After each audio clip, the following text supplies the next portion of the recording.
সাধারণত কাক দেখলেই সবাই তাড়িয়ে দেয়, কিন্তু বাগেরহাটের রনু দেবনাথের ক্ষেত্রে গল্পটা একেবারেই ভিন্ন। তার ডাক পেলেই পরম মমতায় মাথা পেতে আদর নেয় পোষা কাক টুটু। এমনকি রনুর ঠোঁট থেকেও খাবার কেড়ে নেয় সে। কাকের সাথে মানুষের এমন এক মিষ্টি মধুর ও আজব বন্ধুত্ব এখন রীতিমতো সবার নজর কাটছে।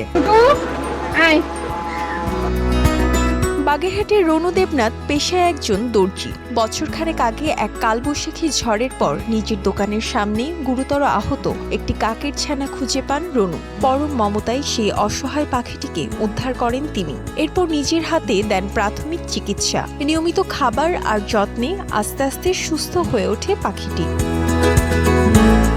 মাসখানেক পর কাকটি পুরোপুরি সুস্থ হয়ে আকাশে ওড়ার ডানা পেলেও রনুকে ছেড়ে সে আর কোথাও যায়নি। রনু ভালোবেসে তার নাম রেখেছেন টুটু। এখন দিনরাত 24 ঘন্টায় রনু দেবনাথের ছায়ার সঙ্গী এই টুটু।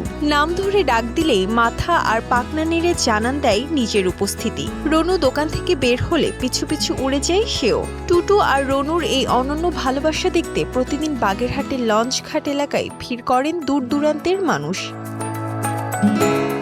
রনু দেবনাথের নিজের জীবনটাও সহজ ছিল না। 22 বছর আগে স্বামীকে হারিয়ে 2 সন্তানকে নিয়ে শুরু হয় তার কঠিন সংগ্রাম। গত 17 বছর ধরে দর্জির কাজ করেই টেনে নিচ্ছেন সংসারের চাকা। নিজের 2 সন্তান থাকার পরেও কাকের ছানা টুটুকে তিনি আগলে রেখেছেন নিজের সন্তানের মতোই। রনু আর টুটুর এই নিঃস্বার্থ ভালোবাসার গল্প যেন মনে করিয়ে দেয় মায়া আর মমতার কোনো সীমানা হয় না।